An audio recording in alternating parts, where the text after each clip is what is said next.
Hey, it's June already and I'm back, baby! Your host and video reporter for School News Network.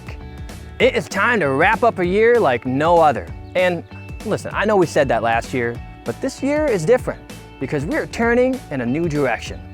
A really good direction. And 2021 has already given us so many amazing stories to share. So let's get started with some more good school news. From virtual classes to spending virtually every day in class, students of all ages kept learning going. And some of them spent just about all of those days outside. Take the littlest learners in Cedar Springs. Even before COVID kept people apart, young Fives teacher Audrey Debris loved the idea of creating a classroom outdoors and convinced the school to let her give it a try. She even enlisted her husband to build a kitchen for mud pie creation, benches and tables for reading and writing, plus a stove to cook up some fun. Rain, snow, or shine, they've been learning among the elements every day since. In Rockford, 5th graders strapped on skis and glided by the Rogue River all the way to the Equest Center for therapeutic riding, learning outdoor survival skills along the way.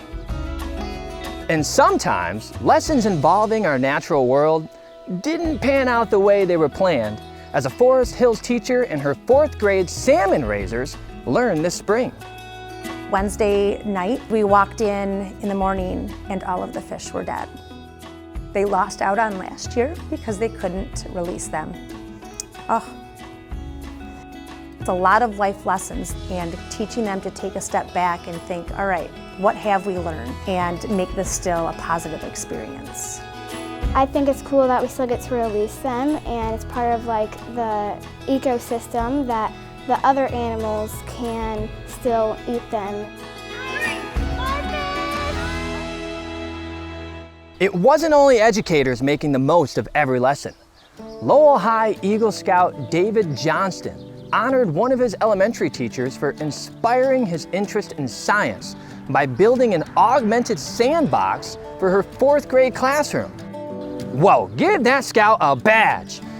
In Granville, STEM students put their science, technology, engineering, and math skills to work to build a ramp for a fellow Bulldog family in need. Let's put another E in STEM for empathy. Classmates at Kent Transition Center launched Operation Gratitude, researching veterans' needs, shopping for them, and putting together goodie bags packed with handwritten notes thanking them for their service. And sometimes, a chance to play can make all the difference in the world. Just ask sisters Carson and Morgan Boersma, basketball players and students at Thornapple Kellogg's Page Elementary School. They use their math and scoring skills to write and get a grant for athletic and playground equipment for a local nonprofit that helps the homeless. Way to score a big win for the kids. While giving back got supersized during lockdown, so did ways for reaching out. An East Grand Rapids teacher connected her class with actors from the east side of the state, some you may have even seen on TV, to help her students unwind. I'm constantly searching for ways for my students to get them out of their seats, to get them to engage with each other in a safe way that is fun, and reminds us that we're young children. I pretended to be obsessed with macaroni. I pretended to be a zombie. I was scared of people. Improv truly is for everyone because it's so world-opening and empathy-driving and confidence-instilling and fear-erasing. It teaches you that you're already prepared with everything that you need to go out into the world and to be a good human. In Forest Hills, 3rd graders paired up to become pen pals with a high-tech twist, reading each other letters over Zoom, using grammar and writing skills while building relationships. Here are some things I like. Pizza and books. What do you like? My favorite school subject is reading because there's a lot of words. What is your favorite subject?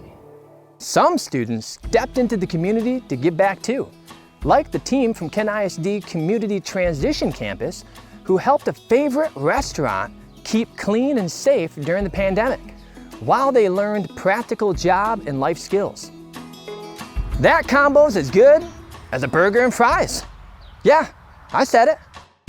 Junior Elijah Brown's efforts to be part of a bigger solution landed his message on t-shirts sold at Meijer stores throughout the Midwest, all part of a Black History Month project between Grand Rapids University Preparatory Academy and WMCAT.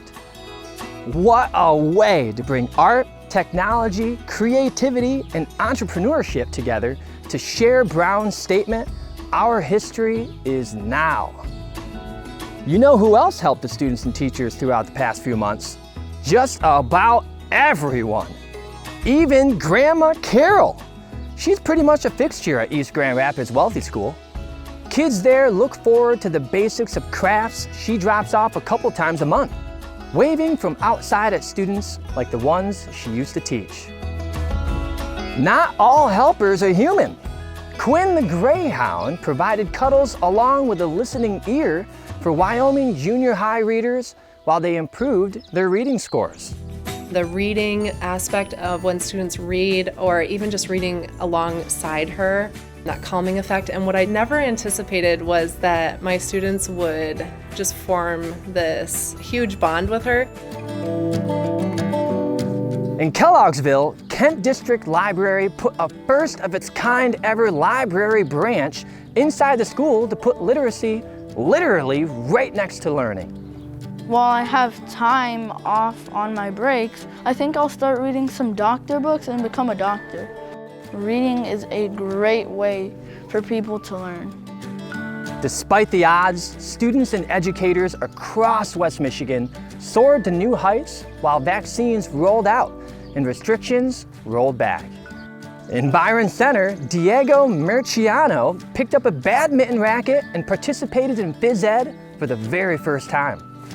Any student that comes to Byron Center High School, whether they are a 4.0 student, whether they're an athlete, whether they're a special education student, we want them to come in, get connected, have a great experience, and have a positive success story of whatever that may be.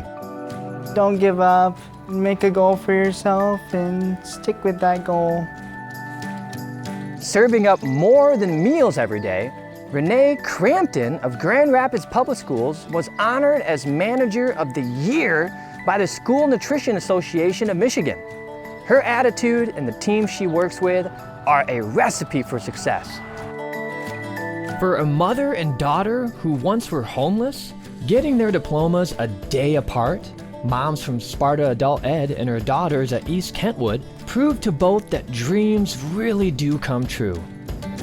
And while graduation didn't look the same this year, pride and joy were on display across campuses, like at this center program celebration.